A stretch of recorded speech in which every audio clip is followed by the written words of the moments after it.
Please call roll. Mayor Steve Gander. Here. Council President Mark Olsted. Here. Council Vice President Chad Grassel. Here. Council Members Clarence Fetter. Here. Mike Prakshavinsky. Here. Kim Riopel. Here. Henry Tweeten. Here. Mark Demers. Present. That does term quorum. Number 1, legislative update. Go right ahead, sir. Thank you. My name is Marty Seifert. I'm with the Coalition of Greater Minnesota Cities, which East Grand Forks has been a longtime member. And these packets are what I'm going to be referring to from our 2018 legislative update. 2018 session was mainly focused on bonding. There were some other items that, a modest supplemental budget and a tax bill that we worked on. But to be very honest with you, there was kind of a crash and burn at the end with a veto of the tax bill, a veto of the appropriations bill. So the main big piece was that bonding bill that came through. So I'm going to just refer this chart that's inside. It looks like this. And we take our marching orders from the Board of Directors, which is made up of mayors and city council members, administrators from around the state of Minnesota. We are about 100 rural members strong. Just give you a brief idea of what happened. Local government aid for you guys is very interesting because we're going to have to do some kind of formula fix for just East Grand Forks. When you add more money into the formula, East Grand Forks gets less aid. That makes no sense to me, and I don't think it makes sense to anybody else. So at the end of the day, with no LGA increase passing, you actually are probably better off. I know that's terrible to say, but the way the formula works right now, there's an inverse relationship. So we're meeting with House Research to try to figure out how to get this fixed for you guys, where at least you don't go down. Nonetheless, the increase overall for LG was not in the tax bill. The tax bill got vetoed anyway. Next item is the Public Facilities Authority. We lobbied for $167 million in bonding for sewer and water. We ended up with $123 million. You folks are all part of an elected body. You know, not everybody gets everything they ask for, but we were the biggest chunk of the bonding bill was our sewer and water money. We did have a supplemental grant program that was kind of an experimental bill that was not included in the final bill. We had a permit review bill that was in the final bonding bill, but the governor line item vetoed the appropriation for it because he didn't think the PCA really makes mistakes or anything, so they didn't need to ever have reviews done. The next one, the Corridors of Commerce program, connects the major road thoroughfares around the state of Minnesota. We lobbied for $200 million this year. We ended up with $400 million, and the main reason for that is last year's $400 million in bonding was announced in May, and all of it went to 40-mile perimeter around the Twin Stadium. Some of you maybe saw that map that was floating around. So we went to the committee chairs and the leadership and the governor's office and the commissioner of transportation and raised a big ruckus. We ended up getting double of what we lobbied for, and we got specific language that a supermajority of it had to go to rural Minnesota. So we did feel that was a good accomplishment on the transportation side. City street money. This city does qualify for city street money under the gas tax formula. What's your population now about, roughly? 9,000. 9,000. So the little cities that do not qualify for gas tax, like Red Lake Falls is a member, for example, or Roseau or Warroad, I can fill up my gas tank there, they don't get 1 penny back. Where if I fill it up here, you get 9% of the gas tax go to cities of 5,000 or more. So we lobby for both sides, but because the small cities get zero, they end up getting a little bit more favoritism. They got $8.5 million in the bill. The governor vetoed the overall appropriations bill, so nothing for this year for those small cities. On the backside, we watched the constitutional amendment on transportation directive that did not pass the Senate, so it did not go on the ballot. BDPI is a program that's for only rural cities for infrastructure to either retain or create jobs, like maybe building a service road. They've used it for DigiKey over in Thief River, et cetera. We got $5 million in the bonding bill for that. And then the last three things all relate to child care. The one successful item we got in the supplemental bill was for the Greater Minnesota Child Care Grant Program, and that was vetoed as part of the big overall budget bill that the governor vetoed. We are finding out as we're traveling the state that regulations are probably as big or bigger of a problem than funding.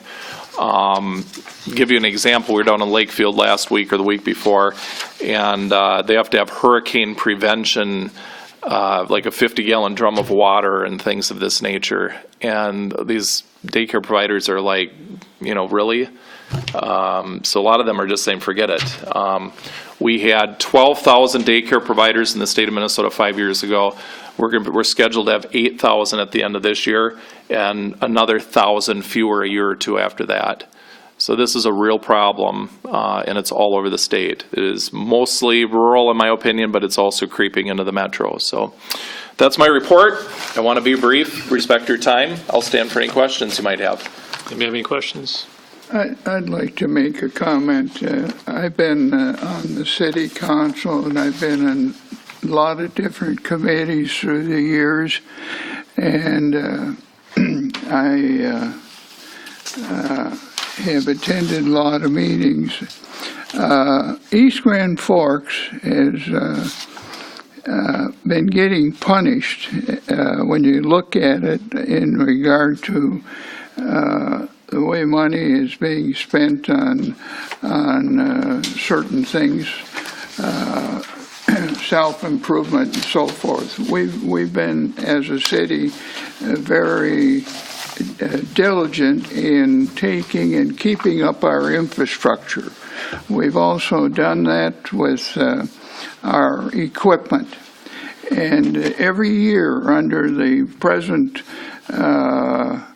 the past few years, our LGA is going down. It looks to me like we're almost being punished because we're trying to keep our city operating like it should operate. When you've got maintenance and you've got equipment that can protect the people, that's management. And we seem like we got cities around us that get more money than we do. Right. And that irritates me because this council historically, for a long time, going back in the 60s, have kept up. And you can go around a big area in northwestern Minnesota and I'll compare with anybody. So the thing that happened was the legislature took and violated what's in the Constitution. What they did, they didn't take and have a bill pass one item. They threw everything in the pot at the end. People wouldn't talk to each other or probably have a cup of coffee. And you know who suffers? There's a lot of people suffering now. One thing that's very, very prevalent through the whole state is drugs. And that got ending into the garbage deal. And our police department has done an excellent job, and our task force. And there's a lot of lives that are going to be lost because of not working together. You can differ in politics, but it shouldn't get personal. And that's something that everybody better wake up to, because there are a lot of things we can do if you take and work together. Now, around this table, there's differences in politics, but we work for the common good of the people of East Grand Forks and the state of Minnesota. And another thing we have full employment up here. People aren't lazy. They're used to working. But I think that's a thing that everybody in the legislature and the new governor better get together and quit what's been going on, because it's a lot much easier if everybody works together. Good things happen. When people don't work together, it's a negative. Right. And I think that maybe some of these other people want to make comments too. I don't know. But Mayor Gander. Thank you. One thing we have had going well for us is good community growth. And because of that, our homes have retained good value and actually have seen increases in value over time. And if it comes down to it, though, we've lost close to $100,000 each of the last 2 years in local government aid. And exactly what part of the formula is making that happen. We just need to parse that down and figure it out. I talked to Senator Johnson, who said by any reworking of the formula, it doesn't come well for us, right? There's something that's happened, whether it's still an artifact of the flood, we don't have the pre-1940 homes, or if the home value is going up with the taxation going with it. I do know this, that Senator Johnson and Representative Keel will support any effort that we can make to try to bring that back up, that local government aid. So I guess I would ask you, as you observe this and you see the timing of it as the legislature goes forward, if there's a time where I should come and testify to the hardship that's created by the loss of local government aid, I would make myself available for that, and would want to work with you all and with our elected officials down in St. Paul to try to bring that back up. It does create quite a hardship for our taxpayers to have to cover that loss in successive years. You know, I looked at it, and, you know, Pat Dalton, when I was in the legislature, Pat Dalton was the researcher for taxes in the nonpartisan House Tax Office. Probably the easiest solution that could easily be justified, because they did this in the 90s all the time, is a grandfather where you guys keep what you have now instead of declining and add inflation in. It's a blunt instrument, but it's easy to understand, it's easy to justify because of who you are. And you look at the other populations of the cities like a Thief River or a Crookston, just not to name names, but I just did. It doesn't make a whole lot of sense that you add more in the formula and they go like this and you guys go like that. I mean, I don't get that. But it isn't hard to get a bill drafted and wrap that in for a hearing. We're gonna have to have you or someone's gonna have to come down and testify, though. mean, I would absolutely do I'd be happy it. to do it, but they like to do it from like real people. Yep. And we look could real. put Not together. real, but East Grand Forks, I'm from western Minnesota, just 5.5 hours away, but. So we could put together a delegation.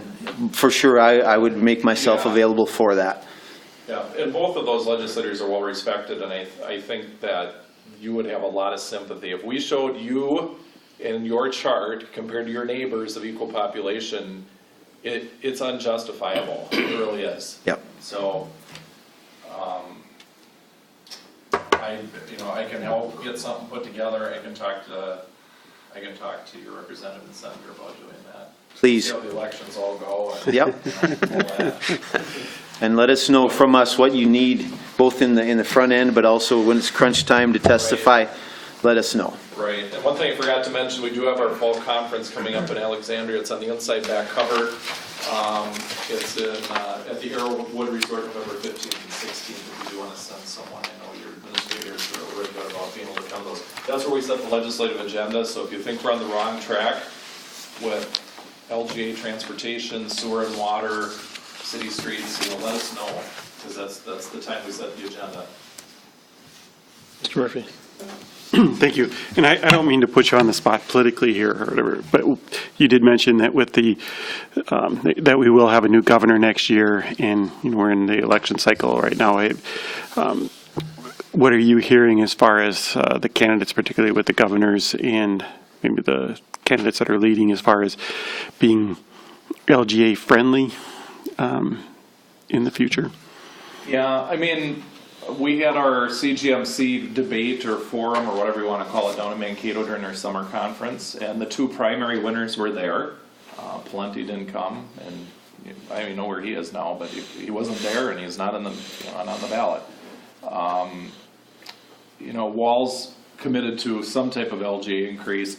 Johnson's thing seemed to be more like, well, the Twin Cities gets too much, and I'll redistribute it, to the rural areas. Is kind of what I got out of the debate. I think that of the candidates who are running on both sides, the two probably best ones for LGA got through the process because they have ties to rural Minnesota. I mean, Johnson's from Detroit Lakes and Walls is from Mankato.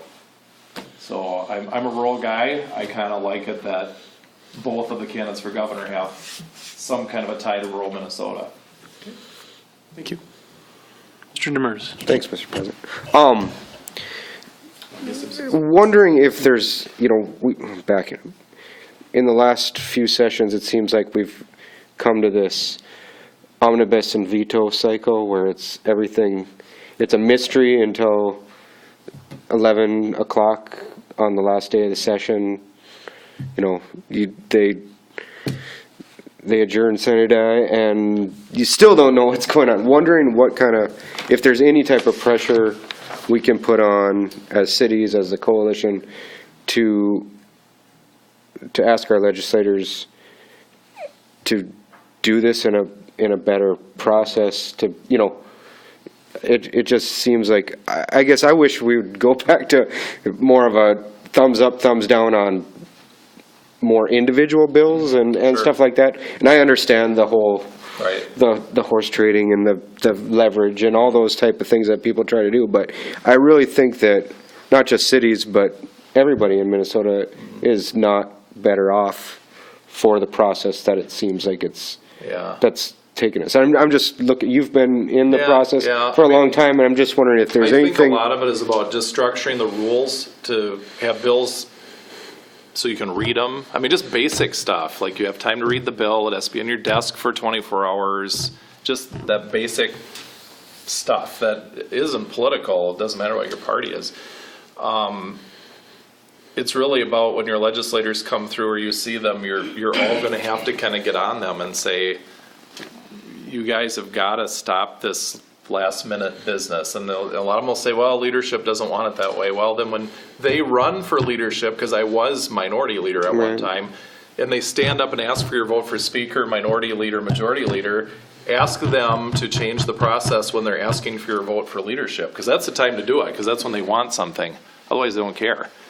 And that's the time to do it. And But is there I've been any- telling the rank and file, when they're like, oh, woe is me, it's like, when they ask for your vote for leader, say, what are you gonna do to fix the problem you just brought up? Right, and I just wonder if there's anything that the coalition can put in their platform could, to just, sure. you know, as a plank that we're gonna, as a coalition, as a group, We're we for want, good government. we want better government, Yep. and we expect it and we deserve it. Yep. And we're gonna keep, we should Yep. hold you to that, and I don't even, you know, we do a bunch of awards and stuff like that. Maybe you have an award for Good the government. person that does their job and, you know, gets away from this, Right. this gun to the head kind of legislating that we do. Like I said, it seems like 5 people are the people that make the decisions at the end of the session. And I know there's a lot that goes into it, but all of a sudden you have the 2 leaders on And the each governor. party and the governor, and that's all. The bills don't even.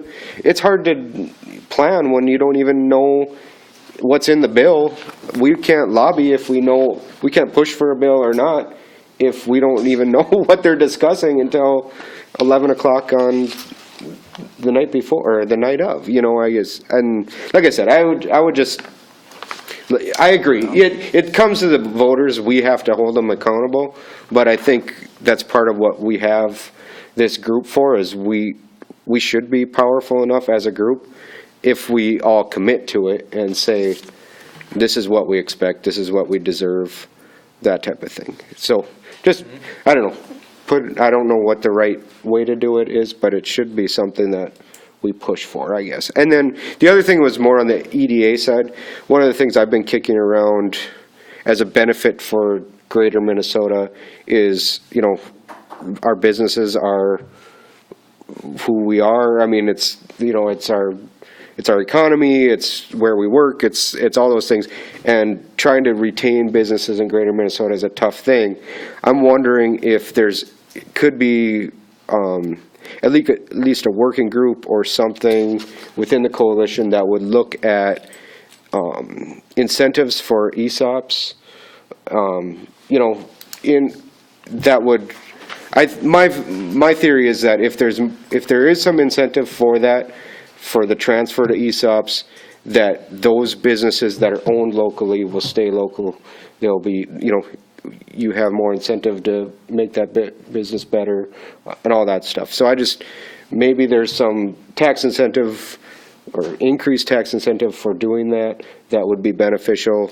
You know, you could gear it towards greater Minnesota, you could gear it towards the whole state. I don't know all the ramifications, I'm not smart enough for that, but it just seems like that would be one way to try to keep businesses local And I know that there's a lot of businesses out there that are in greater Minnesota that are run by families and, you know, mom and pops, and how do they get the equity out of them, you know, as they go towards retirement and things like that too. And this could be a good vehicle for that too. So like I said, something that, Right. I don't know the answers, but it'd be something I think the coalition could We've study. worked on kind of the Main Street business and job development area. It's not like we just focus on city-only issues. I mean, we do focus a lot on LGA and annexation and things, but like that $100,000 tax exclusion for the CI, I mean, that was in our standing platform.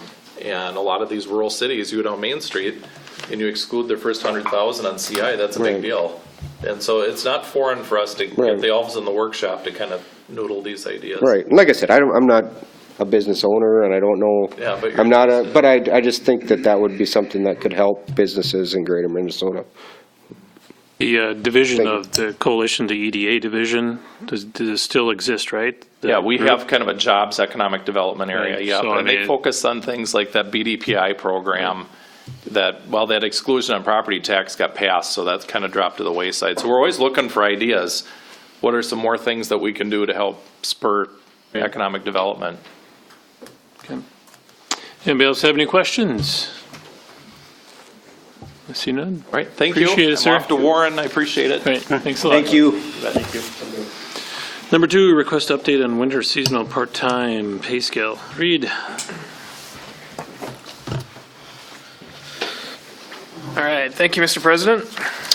If you all recall, in the spring, in April, we visited the summer seasonal part-time pay scale with the increase that we had in minimum wage to $9.65, so we could get our whole scale kind of up to speed.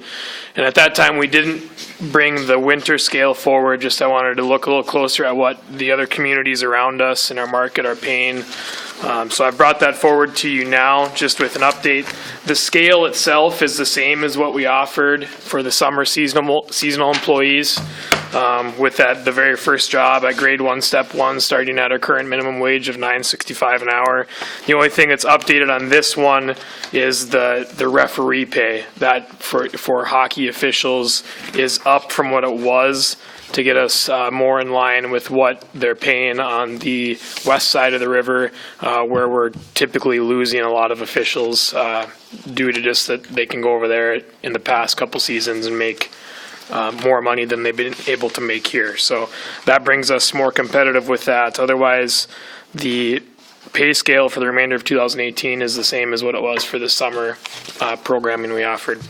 The next scale that you see is, again, another updated scale to reflect the increase in minimum wage on January 1st of 2019, when minimum wage goes from $9.65 up to $9.86 an hour. So the entire scale is updated, increased to correlate along with that, so that we keep the same percentage between jobs. I looked at this and looking at it a few different ways, trying to change the percentage of the spread between grades and things like that to see if we can maybe keep things a little bit more reasonable. It's interesting if you change even the spread between grades from 5.5% to 4.5%. The grade 3, step 1, that's the starting salary for like our arena operators, for example.